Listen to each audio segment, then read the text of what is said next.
हरितालिका तीज व्रत कथा। प्यारे भक्तों, भाद्रपद शुक्ल पक्ष की तृतीया को यह व्रत किया जाता है। सुहाग चाहने वाली स्त्रियों को इस दिन शंकर पार्वती की बालू की मूर्ति बनाकर पूजा करनी चाहिए। सुंदर एवं स्वच्छ वस्त्र धारण करने चाहिए।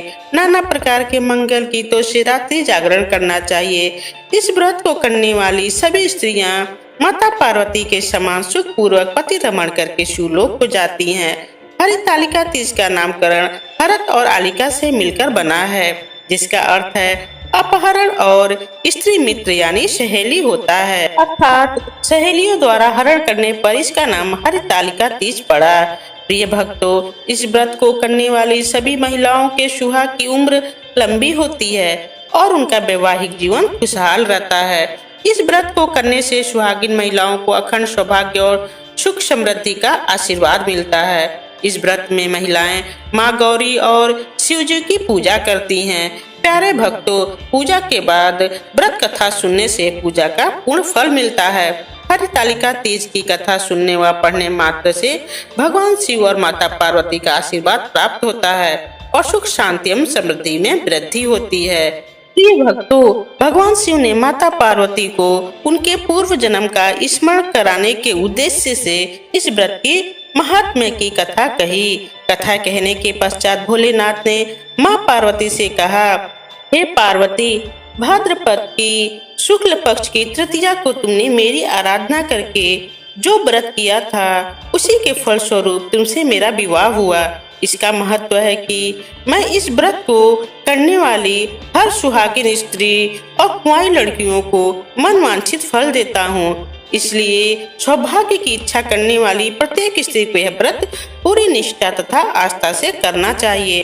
प्यारे भक्तों, भगवान शंकर ने माता पार्वती से भी बताया कि जो भी स्त्री इस व्रत को पूरी श्रद्धा से करेगी, उसे तुम्हारे समान अचल सुहाग, पौत्र पुत्र एवं सुख समृद्धि धन्य धन प्राप्त होगा। तो प्यारे मित्रों, आइए भगवान शंकर और माता पार्वती का ध्यान करके कथा को आरंभ करते हैं।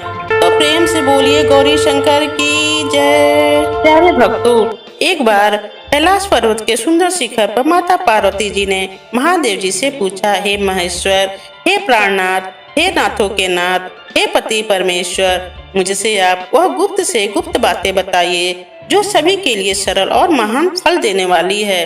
हे नाथ, यदि आप मुझसे प्रसन्न हैं, तो आप मुझे दर्शन दें। हे जगतनाथ, आप मध्य और अंत रहित हैं। आपकी माया का कोई पार नहीं है।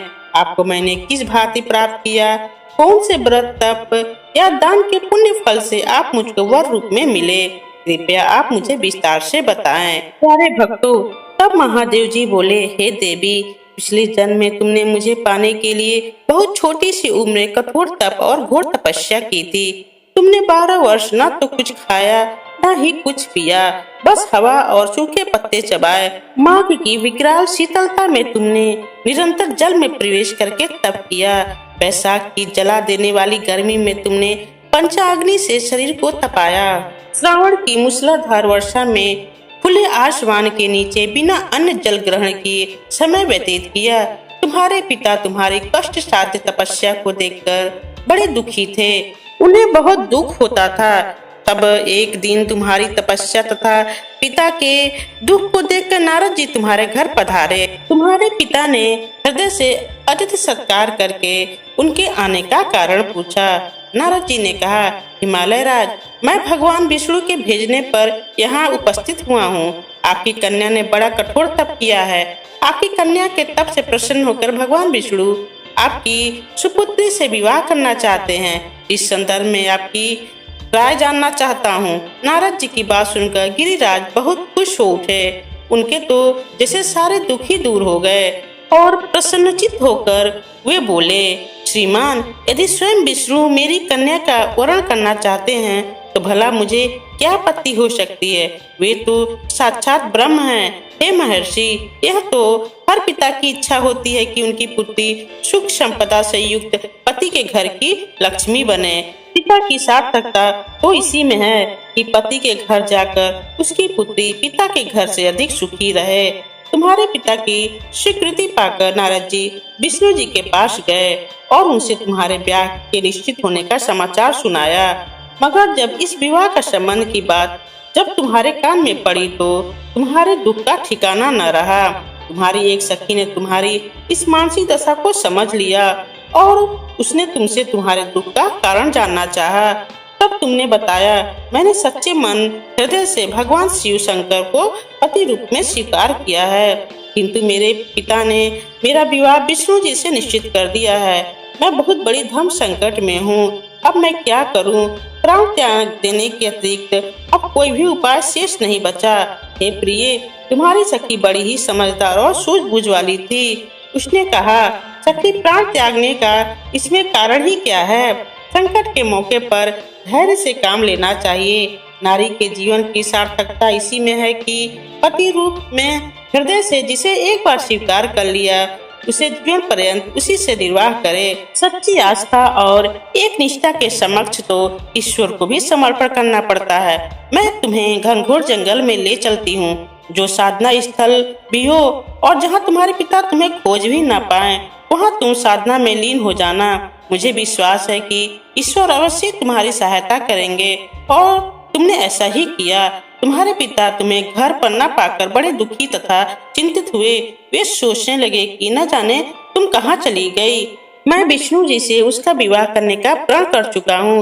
यदि भगवान विष्णु बारात लेकर आ गए और कन्या घर पर न हुई तो बड़ा अपमान होगा। मैं तो कहीं मुंह दिखाने योग्य भी नहीं रहूंगा। यही सब सोचकर हिमालय राज ने जोर शोर से तुम्हारी खोज शुरू करवा दी। इधर तुम्हारी खोज होती रही और उधर तुम अपनी सखी के साथ नदी के तट पर एक गुफा में मेरी आराधना में लीन थी।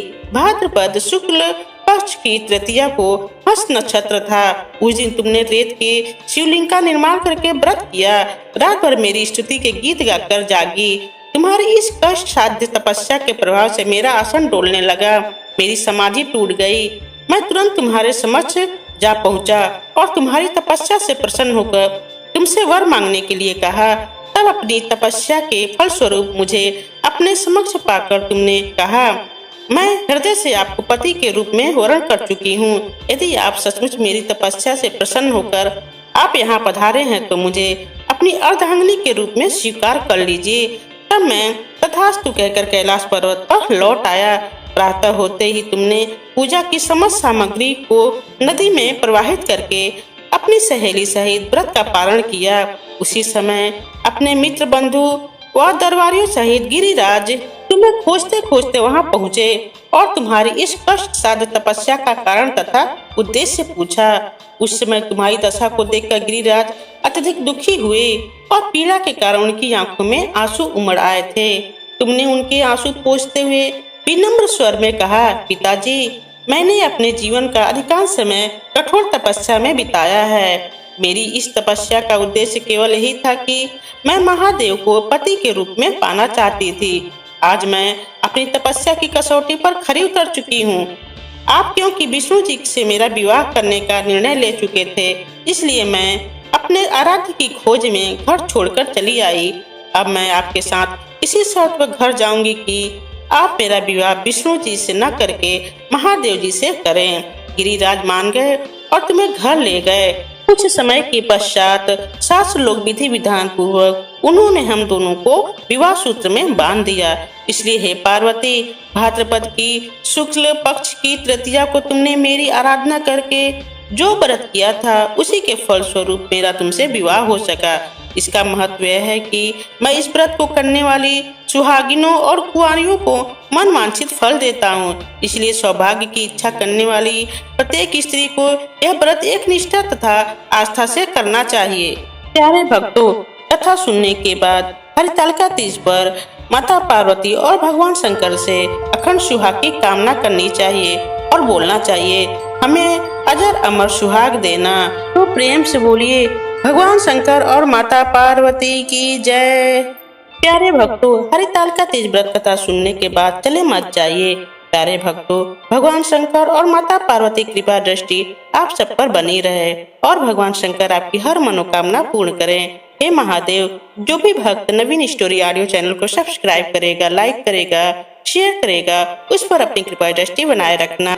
और अगर आप भगवान भोलेनाथ और माता पार्वती के सच्चे भक्त हैं तो कमेंट में ओम नमः शिवाय अवश्य लिखें। मैं भगवान भोलेनाथ से आप सभी भक्तों के लिए प्रार्थना करती हूँ कि आपके जीवन के सभी दुख दर्द दूर करें और सबको सुख समृद्धि दें। तो प्रेम से बोलिए भगवान शंकर और माता पार्वती की जय। प्यारे भक्तों, मिलते हैं अगले वीडियो में एक नई कहानी के साथ। ओम नमः शिवाय भक्तों।